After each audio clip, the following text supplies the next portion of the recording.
Assalamualaikum warahmatullahi wabarakatuh. Perkenalkan, kami dari kelompok 14 yang terdiri dari saya, Vina Aulatul Faiza, dan rekan saya, Iza Maulidah. Di sini kami akan membuat video pembelajaran tentang sistem pernapasan pada manusia. Oke, langsung saja ke pembelajarannya.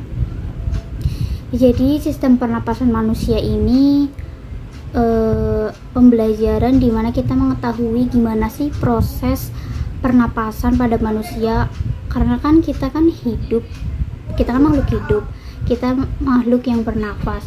Tentunya kita harus tahu dong gimana sih cara kita bernapas itu melalui apa dan sebagainya.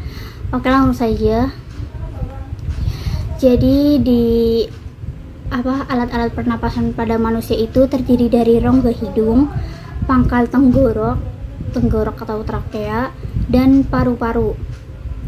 Jadi proses pernapasan pada manusia itu berawal dari masuknya udara bebas ke dalam hidung. Nah, di dalam hidung udara mengalami penyaringan sehingga debu atau kotoran yang berasal dari udara tidak dapat masuk. Nah, penyaringan ini dilakukan oleh rambut hidung dan selaput lendir.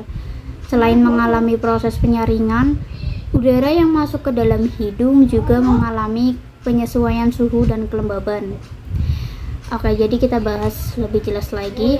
Bisa dilihat dari gambar dari bagian-bagian sistem pernapasan pada manusia. Bisa dipahami sendiri ya. Dari gambar itu jadi dari hidung itu masuk ke tenggorok, sini trakea, bisa dilihat di situ gambar. Lalu dari trakea itu ke paru-paru, bukan jantung ya, bisa dilihat sendiri gambarnya. Oke, jadi kalian tahu nggak sih gangguan pada alat pernapasan manusia itu? Gangguan pada alat pernapasan manusia itu yang pertama itu udara yang kita hirup pada saat bernafas itu tidak selamanya bersih, teman-teman. Jadi salah satu faktor yang dapat menyebabkan udara yang ada di sekitar kita menjadi tidak bersih adalah pencemaran udara. Nah, di pencemaran udara ini dapat diakibatkan oleh debu, asap, atau bau yang tidak sedap. Lalu selanjutnya akan dibahas oleh rekan saya yaitu Iza Maulidah. Kepada Iza Maulidah dipersilakan. Selanjutnya ada penyakit dan gangguan yang menyerang alat pernapasan. Yang pertama ada merokok, yang kedua ada influenza, yang ketiga ada asma, dan yang keempat ada TBC atau tuberkulosis. Yang pertama ada merokok. Rokok banyak mengandung zat kimia berbahaya yang terkandung dalam rokok dan asap rokok itu. Rokok tidak hanya berbahaya bagi si perokok, tetapi juga orang-orang yang ada di sekitarnya. Seperti misal ada yang merokok, bapak kalian atau siapa, kalian di dekat-dekat, atau kalian di samping, atau lagi sama orang yang perokok, itu kan bahaya ya. Jadi diusahakan kalian itu nggak boleh dekat-dekat sama yang sedang merokok. Gangguan paling ringan disebabkan oleh asap rokok dan melalui bentuk sesak nafas. Mereka yang tidak merokok tetapi menghirup asap rokok, orang-orang seperti itu disebut perokok pasif. Perokok pasif beresiko sama dengan perokok aktif.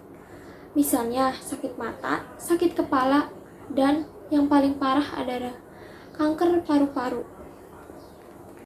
Yang kedua ada influenza. Influenza adalah peradangan pada selaput rongga hidung yang disebabkan oleh infeksi virus. Penyakit ini sangat mudah menular melalui udara. Tubuh kita akan sangat mudah terserang bila dalam kondisi lemah atau kekurangan vitamin. Maka dari itu, kalian itu banyak makanan yang bergizi, makan makanan yang sehat, olahraga juga yang teratur.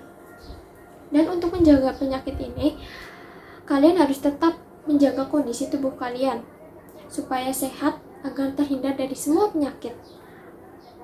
Selain itu, bila kalian sedang flu, diusahakan jangan buang ingus sembarangan.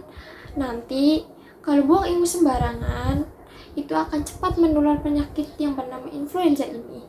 Jadi kalian itu harus membuat tisu kalau misal flu atau batuk, itu harus sedia, jadi tidak menular ke yang lain. Yang ketiga ada asma. Asma merupakan gangguan proses pernafasan karena adanya penyempitan saluran pernafasan. Penyebabnya adalah alergi. Bahan yang dapat menyebabkan alergi antara lain ada rambut atau bulu hewan, debu, asap, serta udara dingin. Agar tidak kambuh penyakitnya, yang menderita harus menghindari bahan-bahan yang dapat menyebabkan penyakit tersebut kambuh. Contohnya, menghindari asap, jangan berada di ruangan yang pengap, nanti itu akan memicu terjadinya asma. Selanjutnya ada TBC atau tuberkulosis. TBC ini adalah penyakit yang disebabkan oleh infeksi bakteri. Penderita TBC atau tuberkulosis, paru-parunya terdapat bintik-bintik kecil pada dinding alveolusnya, sehingga mengganggu proses penyerapan oksigen. Penyakit ini dapat menular melalui benda-benda yang digunakan bersama. Contohnya seperti sendok, gelas, sikat gigi, dan yang lainnya. Untuk menghindari penularan ini, sebaiknya yang menderita penyakit ini harus menyediakan peralatan tersendiri supaya tidak menular ke yang lain. Jadi kalian kalau misal menemukan orang yang tuberkulosis, itu penyakit yang batuk tapi mengeluarkan darah, itu namanya penyakit tuberkulosis atau TBC. Jadi kalian bila ada keluarga kalian yang menderita penyakit tersebut, sebaiknya kalian menghindar atau jangan terlalu berinteraksi, karena itu bisa dapat mengular penyakit tersebut. Untuk menjaga diri kalian supaya terhindar dari semua penyakit yang tadi ibu jelaskan, kalian harus bisa menjaga kesehatan kalian, menjaga pola makan kalian, olahraga yang teratur, dan menjaga kebersihan di sekitar lingkungan supaya tidak tertular penyakit. Demikian penjelasan dari saya beserta teman saya, kurang lebihnya mohon maaf. Wabillahi taufiq wal hidayah. Wassalamualaikum warahmatullahi wabarakatuh. Cukup sekian pembelajaran yang dapat ibu dan teman ibu sampaikan. Kurang lebihnya mohon maaf. Ibu akhiri. Wassalamualaikum warahmatullahi wabarakatuh.